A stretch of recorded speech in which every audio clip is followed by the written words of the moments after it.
you know how often sharks really attack humans? It's a question that sparks intrigue and maybe a bit of fear, but fear not, we're here to set the record straight. In this video, we'll be delving into the deep, debunking common myths and misconceptions about shark attacks and surfacing with the truth. We're going to take you on a countdown journey from 10 to 1, each number revealing a surprising fact or insight about these misunderstood creatures. We'll examine the frequency of shark attacks, the difference between provoked and unprovoked attacks, the role of specific shark species, and much more.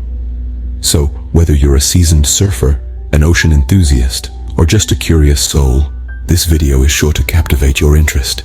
So, are you prepared to confront the myths and dive headfirst into the world of sharks? Ready to dive in? Let's start the countdown. At number 10, we have the frequency of shark attacks. Now, when you think about shark attacks, images of great white sharks and horror movie scenes might flood your mind.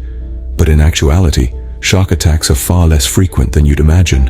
In fact, they're incredibly rare. On a global scale, there are only about 70 to 100 shark attacks annually. That's fewer than the number of people who meet their end due to falling coconuts or lightning strikes.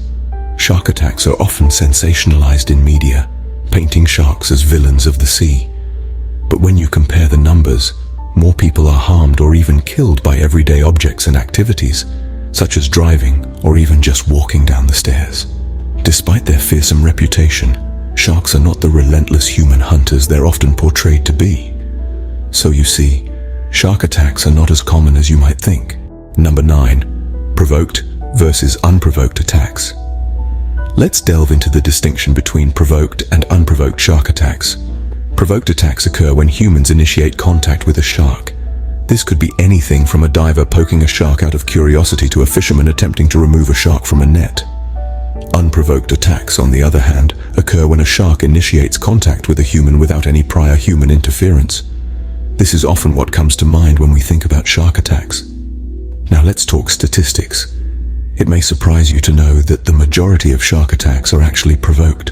In fact, over 60% of recorded shark attacks are provoked, often resulting from human interference in the shark's natural habitat. This is a crucial reminder of the importance of respecting these creatures and their environment. Sharks aren't the mindless predators we often make them out to be. Most shark attacks are actually provoked. At number 8, we explore which shark species are most likely to attack. It's a common misconception that all sharks are man-eaters. In reality, out of more than 400 species of sharks, only a handful are known to attack humans. The great white, tiger, and bull sharks top the list, responsible for the majority of unprovoked attacks on humans. Why these species, you ask? Well, it's mainly because of their size, power, and feeding habits. Great whites, for example, are naturally curious and mistake humans for their usual prey. Tiger sharks, known as the waste bins of the sea, will eat anything, making them more likely to attack. Bull sharks, on the other hand, are common in shallow, warm waters where people swim. So it turns out, not all sharks are as dangerous as they appear. It's only a few species that give the rest a bad reputation. Coming in at number 7, does the time of day affect shark attacks? Let's dive into this question. Sharks, like many creatures, have developed patterns and habits that are influenced by the natural rhythms of the day. However, contrary to popular belief, shark attacks do not predominantly occur at night. In fact, sharks are not typically nocturnal hunters. They are more likely to be active during the day, particularly in the early morning and late afternoon. These are the times when their prey is most active, making it an optimal hunting time for sharks. Research has shown that the majority of unprovoked shark attacks occur between the hours of 11 in the morning and 3 in the afternoon.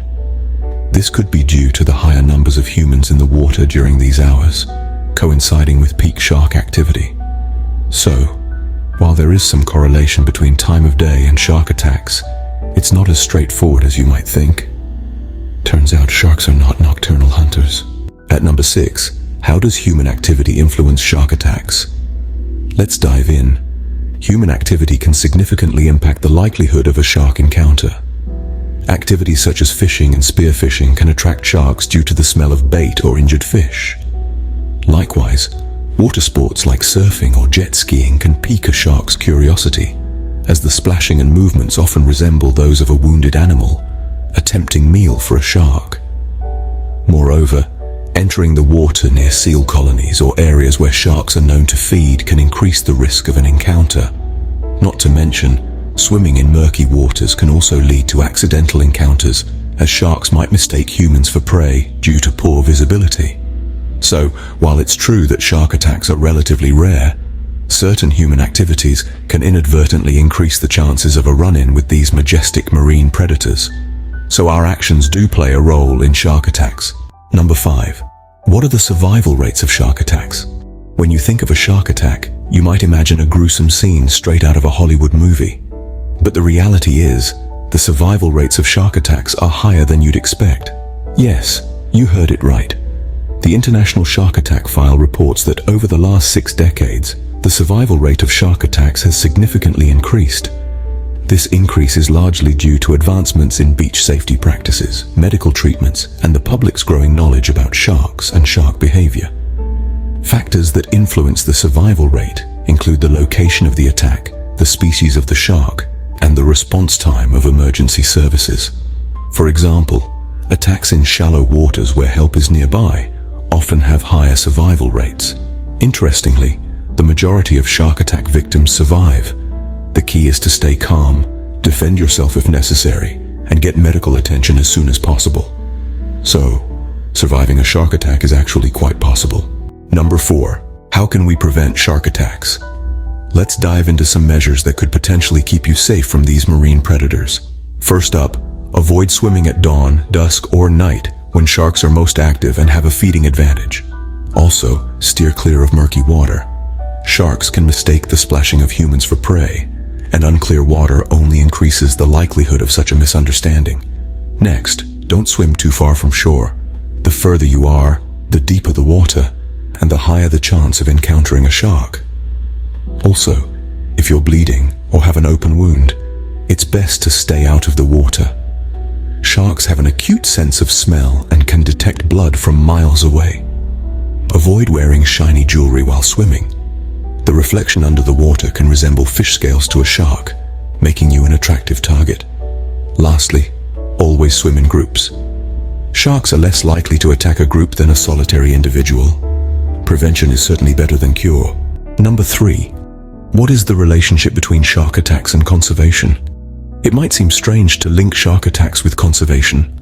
However, the two are more connected than you might think.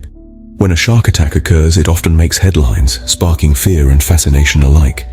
But this media portrayal can create a negative image of sharks, presenting them as mindless killers rather than an important part of the ecological system. This skewed perception can affect conservation efforts. Sharks play a crucial role in maintaining the balance of marine ecosystems. They help to control the population of other marine life, and their decline can lead to negative ripple effects throughout the ocean. Unfortunately, the fear generated by shark attacks can lead to calls for culls, or even drive the sale of shark products, further threatening their survival.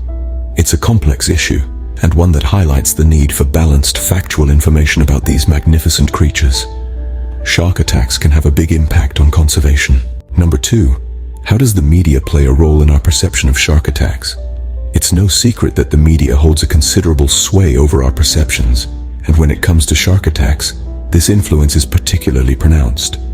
The media often sensationalizes these incidents, focusing on the drama and danger, which in turn can amplify our fear of sharks.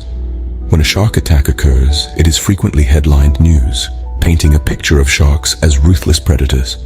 This portrayal, while attention-grabbing, is not an accurate reflection of reality. Sharks rarely attack humans, and when they do, it's often a case of mistaken identity. Furthermore, the media's emphasis on attacks can overshadow the vital role sharks play in maintaining healthy ocean ecosystems. Instead of being seen as essential creatures deserving of our respect and protection, sharks are often portrayed as villains, further fueling our fear and misunderstanding. The media certainly has a role in shaping our fears. And finally, at number 1, the reality of shark attacks. It's crucial to shatter the misconceptions surrounding these underwater behemoths. Sharks aren't mindless man-eaters, contrary to what some blockbusters might lead you to believe. In reality, they are sophisticated creatures with a crucial role in maintaining the balance of our ocean ecosystems. The likelihood of being attacked by a shark is significantly lower than many everyday risks. For instance, you're more likely to be struck by lightning or injured in a home improvement accident than to be a shark's lunch. Moreover, fatal shark attacks are exceedingly rare. Sharks usually mistake humans for their natural prey, like seals, due to our similar silhouettes when swimming. They're not hunting us, we're just unfortunately mistaken identities in their world.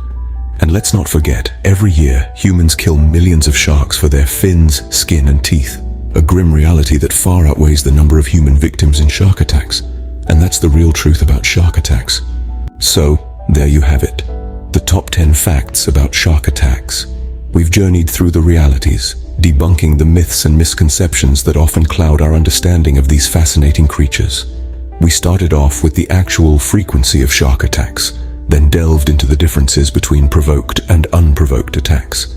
We then navigated through the different species of sharks and their likelihood to attack, the time of day when attacks are most likely, and the impact of human activity on these incidents. We also explored the survival rates in the event of an attack, the measures we can take to prevent such encounters, the role of media, and the importance of shark conservation. Most importantly, we've highlighted the reality versus the myths of shark attacks. This knowledge serves to empower us, not to fear these creatures, but to respect them and their role in our planet's ecosystem. Remember, knowledge is power. Stay safe and respect our oceanic friends.